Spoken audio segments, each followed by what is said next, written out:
Timo Soini, Kristuksen jalanjälki.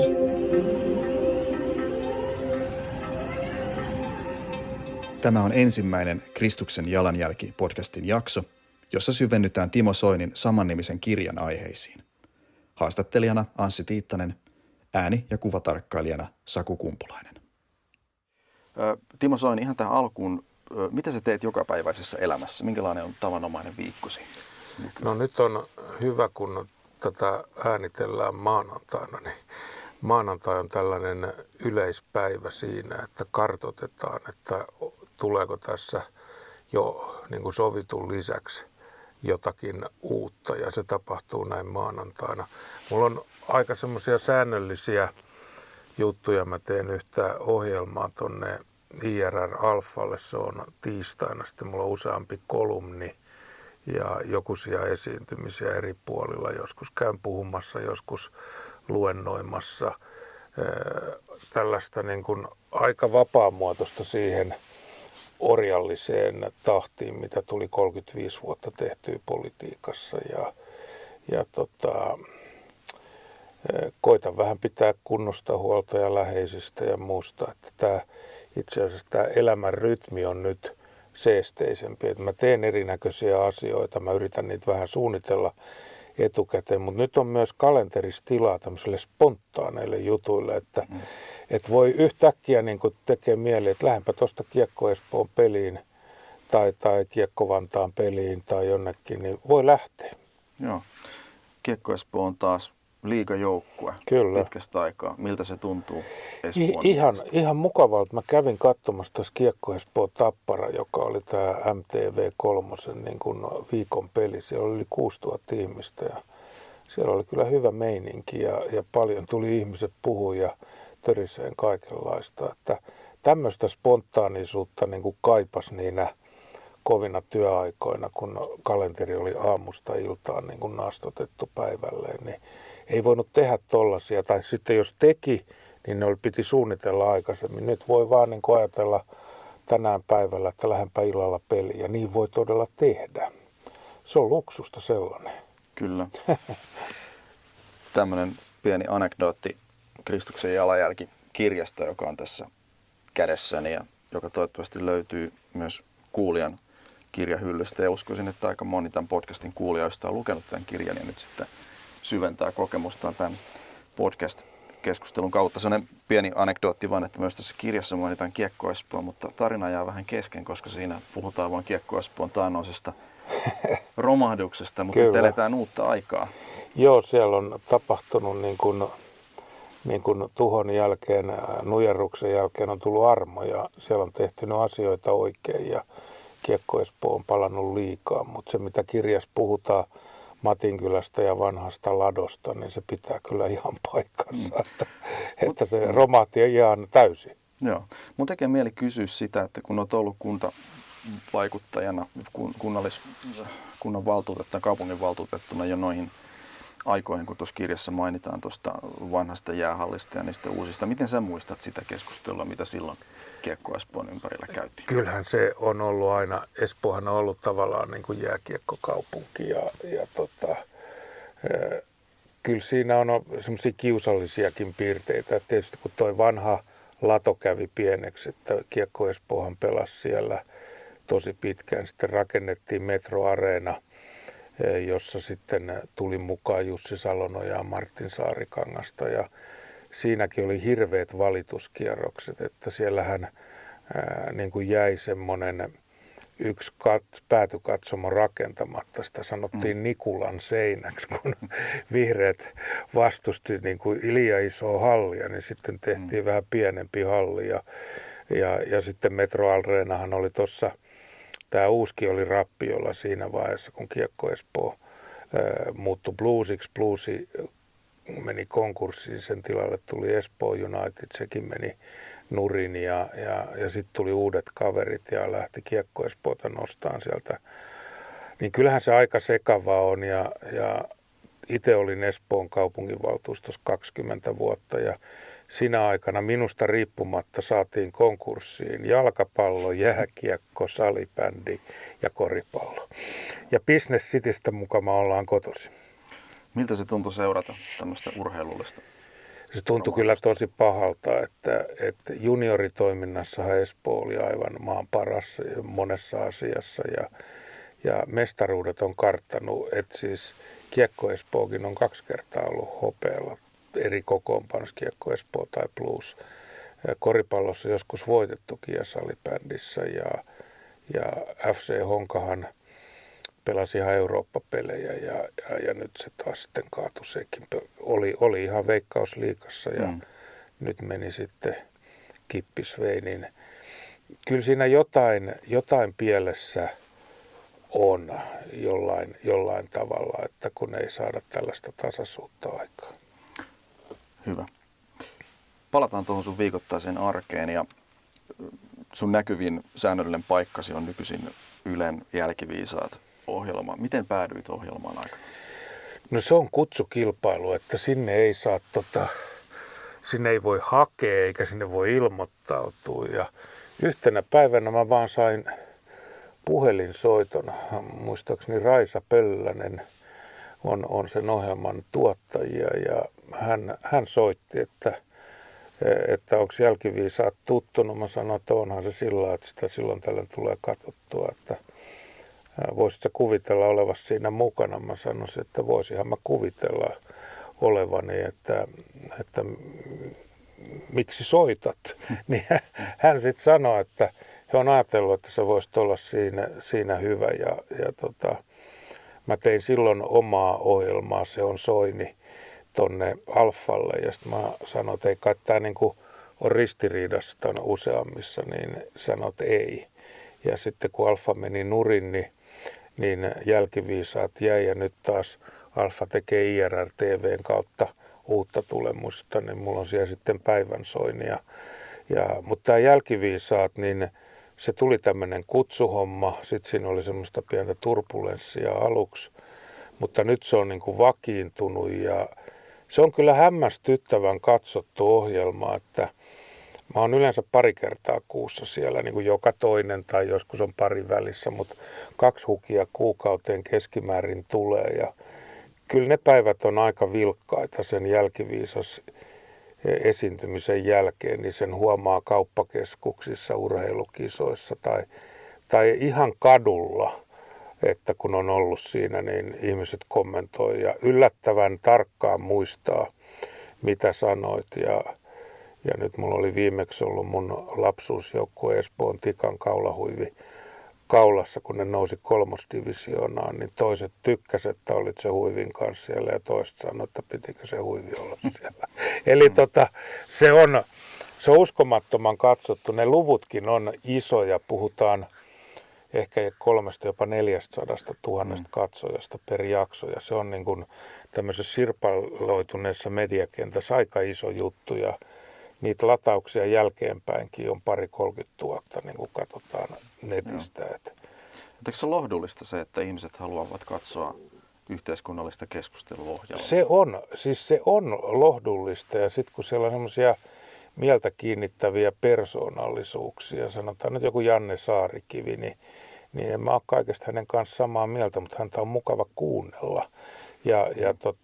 Mehän ei saada itse valita, että kuka meidän kanssa esiintyy. Että siellä ei voi syntyä semmoisia klikkejä, vaan ne keskustelukumppanit kiertää ja sitten aiheet vaihtelee. Että aiheita saa jokainen esittää, joka sitten se vuorot jaetaan niin kuin pari kuukautta etukäteen, mutta sitten vasta siinä viikon niin kuin puolivälissä niin kuin katsotaan, että mitä on ajankohtaista ja sitten kuitenkin se toimittaja päättää lopulta, että mistä keskustellaan, niin kuin tavallaan oikein onkin, että ei niin kuin osallistujat saa sinne mennä omia suosikkeja höpisemään, mutta saavat kuitenkin esittää, että mikä voisi olla mielenkiintoista. Ja siellä syntyy kyllä hyviä pätkiä ja se jänne on aika hyvä, kun se on 7-18 minuuttia, että siinä pitää oppia tiivistään sanottavansa ja sitähän mä oon harjoittanut koko elämäni. No.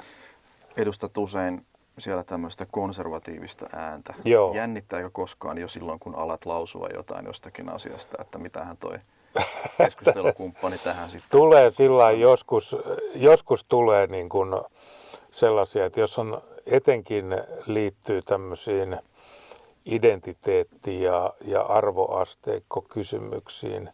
No nyt kun viimeksi puhuttiin esimerkiksi syntyvyydestä, niin siinä niin kuin jo näkee heti otsaluun asennosta, että jos aikoo sanoa jotain perinteistä perhearvoista tai niin kuin mä usein sanon, että jo biologia kertoo sen, että sukupuolia on 2, niin siinä alkaa naapuripenkissä niin kuin hengitys tihentyy. Että tällaisia asioita on ja mä luulen kyllä, että yksi semmoinen tekijä silloin kun sinne kutsuttiin, niin oli, että olisi tämmöinen konservatiivinen arvomaailma, koska sitä sieltä selkeästi niin kuin puuttu keskustelijoista, että heidän talouspoliittiset tai maailmanpoliittiset niin mielipiteet saattoi erota, mutta sitten kun tultiin tämmöiseen tiettyyn arvopohjaisuuteen, niin kaikki olivat liberaaleja. Mä kyllä edustan siellä sitten tätä perinteistä näkemystä, perinteistä tyyliä hiihtää, niin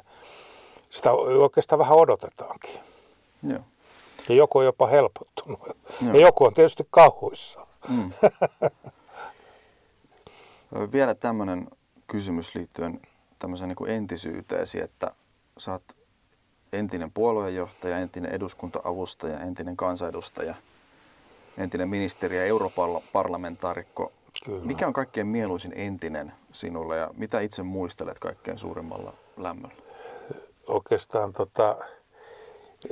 kyllä ne on vaikea pistää järjestykseen sillä tavalla, että kun se yksi on mahdollistanut toisen ja sitten se on taas se seuraava treenannut. Pakko se on myöntää, että kyllä se ministerikuvio on ollut huikea, kun katsoo nyt esimerkiksi, vaikka katsoo tätä nykymaailmaa tässä. Mun ministeripäivistö on 5 vuotta, mutta siellä on edelleen Trump, jonka olen tavannut. Siellä on edelleen Putin ja Xi, jotka olen tavannut, Erdogan ja Netanyahu, jotka olen tavannut. Ja kyllä sitä joskus ajattelee, ihan tulee semmoinen hätkähdys, että Betonilähiön poika Iivisniemestä, onko mä todella ollut tuolla? Ja oon ja 4 vuottakin, niin kyllä se on mieleenpainuva. Sitten kyllä se ensimmäinen eduskuntaan pääseminen 2003, vihdoinkin 6.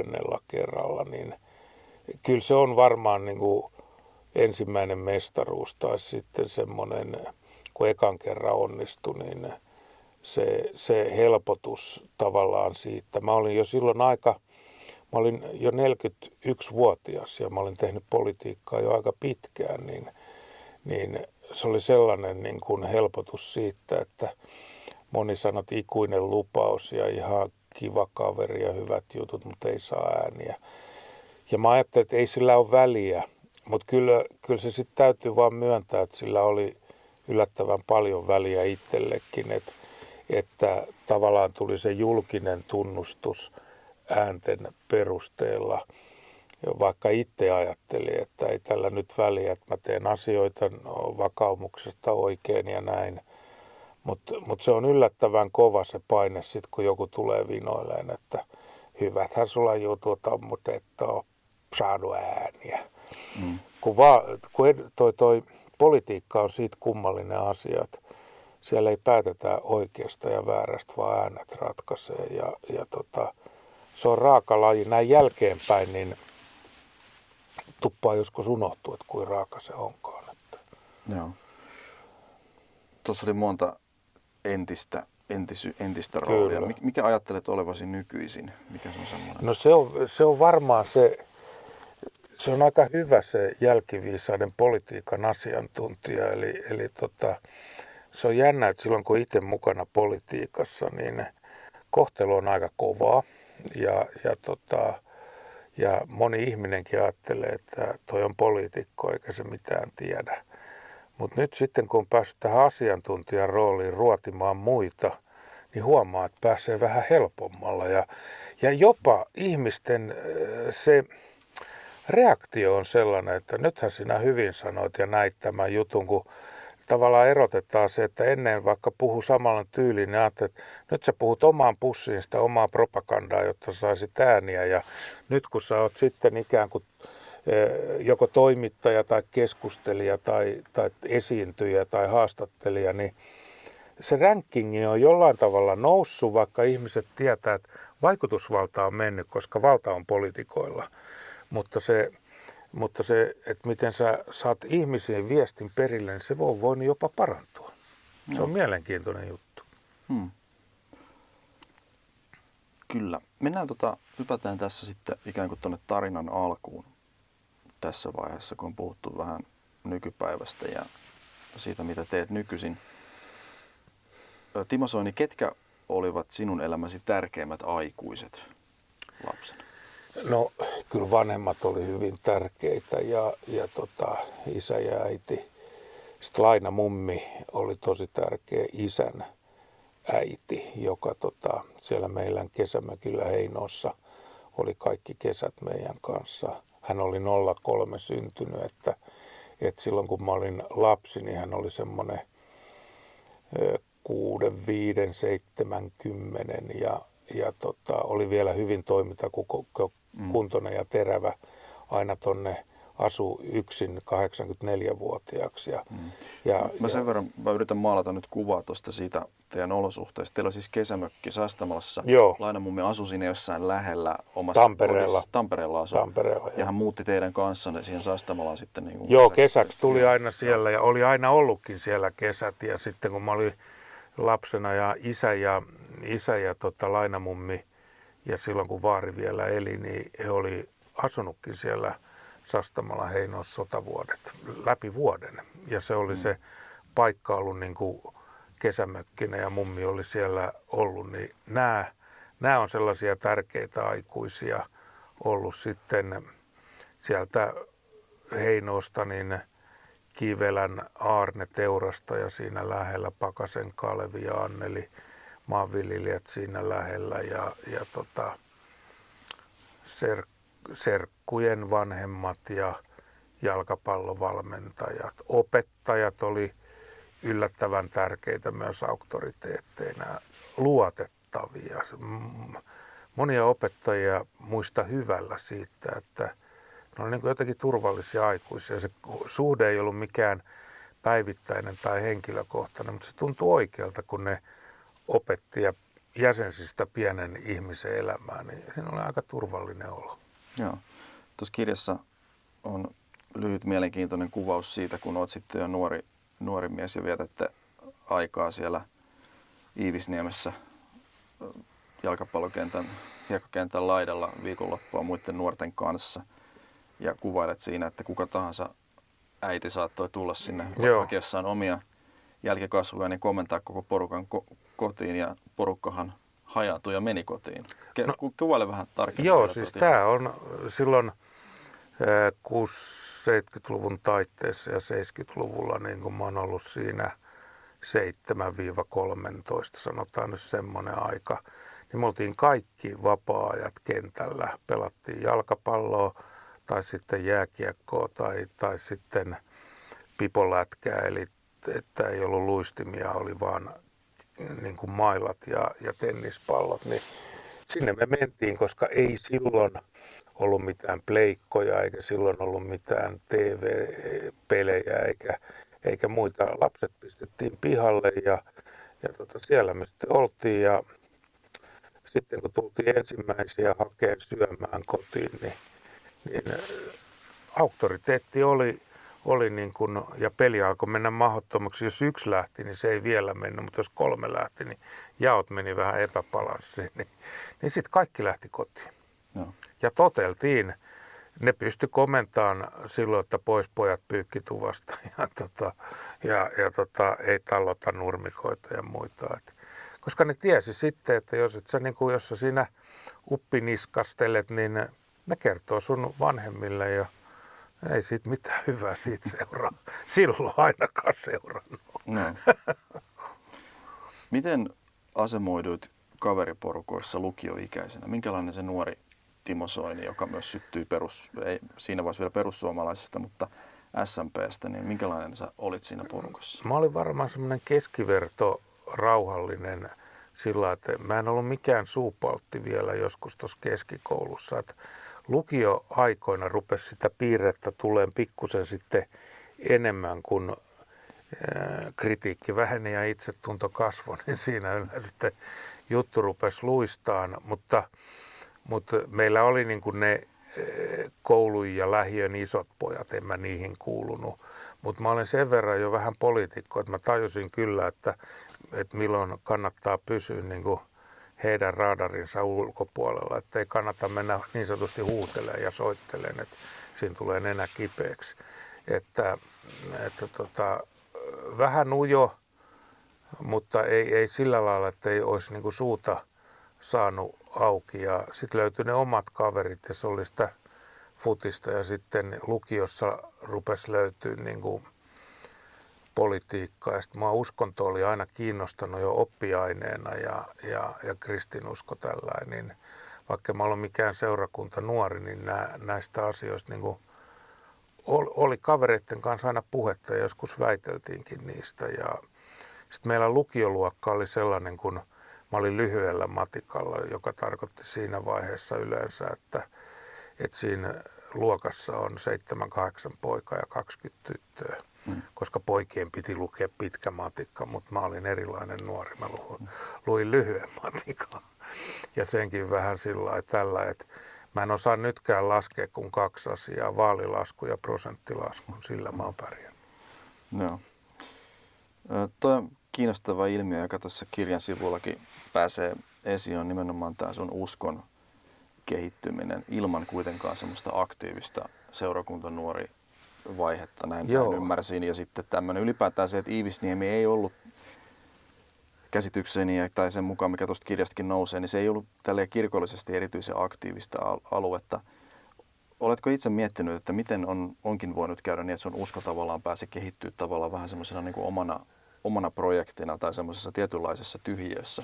Toi on mielenkiintoinen ja hyvä havainto, joka itsellekin on alkanut nyt selviä vasta myöhemmällä iällä. Et meillä oli se seurakunnan niin kuin päiväkerho, mutta se oli niin kuin, me oltiin hyvin pieniä siellä ennen koulua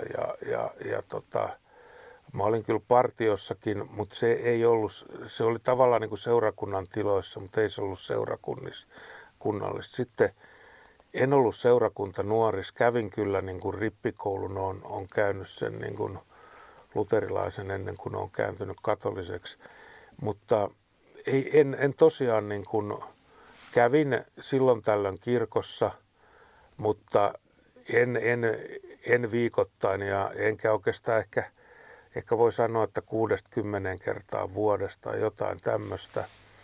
Mutta kyllä se tulee siitä, lainamummi luki mulle sitä Johan Lunde, Oslon piispa, on kirjoittanut kirjan Jeesus Nasaretilainen, niin mummi luki sitä mulle mökillä aika paljon silloin, kun saatoin olla 5, 6 tai 10-vuotias, niin ne idut tuli sieltä ja se tavallaan, se vakaumus tuli kummallisesti niin kuin ihmeesti opettamatta, ihmeesti harjoittamatta. Mä pidin vaan jotenkin itsestään selvänä, että Jumala on ja se on nimenomaan kristillinen Jumala ja Kristus ja kaikki.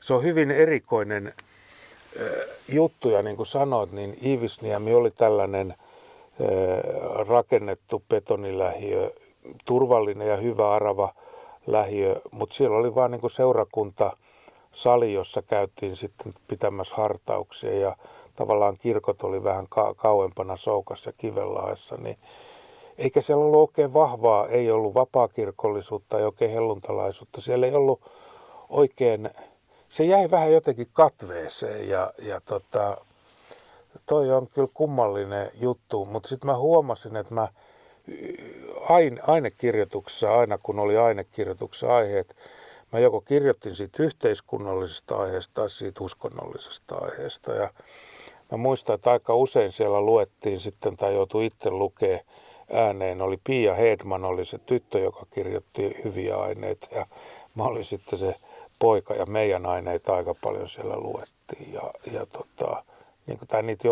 se oli vähän kiusallista, kun joutui koko luokalle lukemaan niitä. Mutta onhan siinä täytynyt olla myös jotain semmoista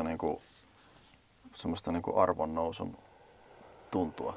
Vai oliko se niin raadollista vielä lukioikäisenä, että et osannut nauttia siitä, että ajatukset... Olihan, toisaalta se oli sitten, kun sai hyvät numerot ja siitä syntyi paineita. Kyllä mä muistelen, että me molemmat laudaattorit kirjoitettiin. Mutta siinä oli jotain sitten, joskus tuli, se yhteiskunnallinen ei herättänyt mitään häpeen tunteita.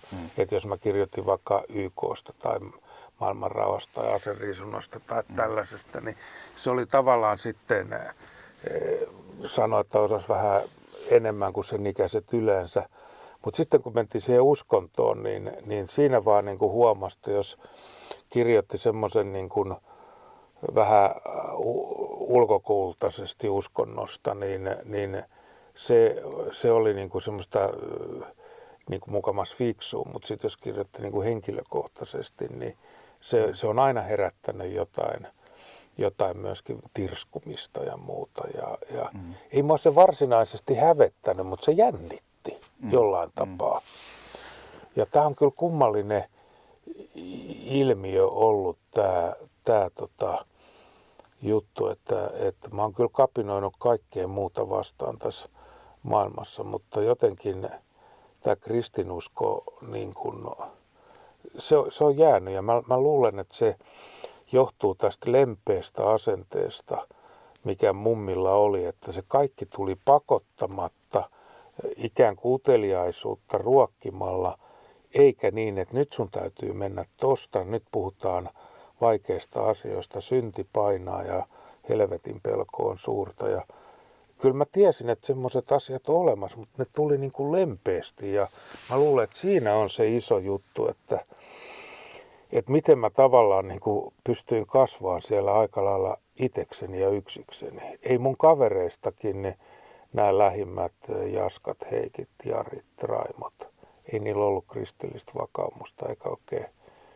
ei taida olla kellään oikein vieläkään. Myös kirjasta nousee esiin se, että sä oot ollut myös tämmöinen niin kuin uskon puolustaja vähän niin kuin jollain lailla näissä keskusteluissa, mitä niin kuin käytiin. Oliko se rooli sellainen? Oli se vähän sitten sellainen, että kun siihen aikaan aika paljon tuli tätä Darwinia ja ihminen apinasta ja kaikkea tällaista, niin kyllä siinä mä sanon, että minä en ole biologi, että minä en niin kuin pysty biologisesti puhumaan, mutta mä muistan tällaista käyttäneeni, että kun mennään Genesikseen, että alussa Jumala loi taivaan ja maan ja sitten kun siellä tulee ne luettelut, että mitä tapahtui, niin mä sanoin, eikö tämä ole kumma juttu, että joku ahavoittunut kaveri tuolla aavikolla tai missä on ollut siellä Palmun katveessa, niin on osannut tuhansia vuosia sitten kertoa, missä järjestyksessä elämä ja nämä kaikki tuli tänne ja lopulta ihminen ja sitä ennen ensin kalat ja sitten eläimet. Et aika hyvin se on niin kuin tiedetty sillä lailla. Ja näähän on tämmöisiä tyypillisiä asioita, joista nuoret väittelee ja mielellään väittelee, mutta tämä on hyvin jännä, että se oli tämmöistä biologiapohjasta ja ne, jotka suhtautuivat kristiuskoon niin kuin epäillen, niin ne aina käytti tätä biologiaa, että etkö sinä nyt tiedä kuinka monta miljoonaa vuotta ja kaikki nämä. Niin nyt mä huomaan tässä identiteettipolitiikan ajassa ja sukupuolissa ja muissa, niin kuinka ollakaan, niin biologia todistaa kristillisen näkemyksen niin kuin puolesta, eli sukupuolia on 2, X ja Y. Elämä alkaa hedelmöittymisestä aivan kiistattomasti. Sukupuoli niin kuin määräytyy hedelmöittymisen hetkellä. Nämä on aika niin kuin mielenkiintoisia asioita, että kuinka tavallaan niin kuin nyt tämä niin sanottu biologia niin todistaa aika monesta asiasta. Nyt meillä on iso keskustelu yhteiskunnassa syntyvyyden romahtamisesta ja hedelmällisyyden romahtamisesta. Niin kas kummaa biologia tässäkin kertoo, että Että eikö se meille taottu biologian tunnella päähän sitä, että ihmisen ensimmäinen tehtävä on suvun jatkaminen ja eläinten tehtävä on suvun jatkaminen. No nyt se sitten tavallaan onkin irrotettu ja ehkäisyllä ja valistuksella on saatu semmoinen aikaan, että jos parikymmentä vuotta ehkäiset, niin sitten ei enää mitään tulekaan. Niin nämä on tällaisia asioita, nämä on hyvin herkkiä myöskin. Ne oli silloin herkkiä, ne on nyt herkkiä, kun ollaan ihmisten tuntojen kanssa tekemisissä. Ja on myös sellaista, että ihmiset ei voi terveydentilalleen ja lapsettomuudelleen mitään, sitä on myös tahatonta. Mutta mä huomasin, että tällaisten asioiden kanssa oli jo silloin tekemisissä ja tuppaa olla, että ne kiertyy, ne tulee toista kautta sitten puheenaiheeksi. Ja onko se niin, että mä haluan sellaisista puhua vai onko se sitten niin, että multa niistä kysytään. Mutta niin aina joutuu olemaan ja saa olla puhumassa näistäkin. Timo Soini, Kristuksen jalanjälki.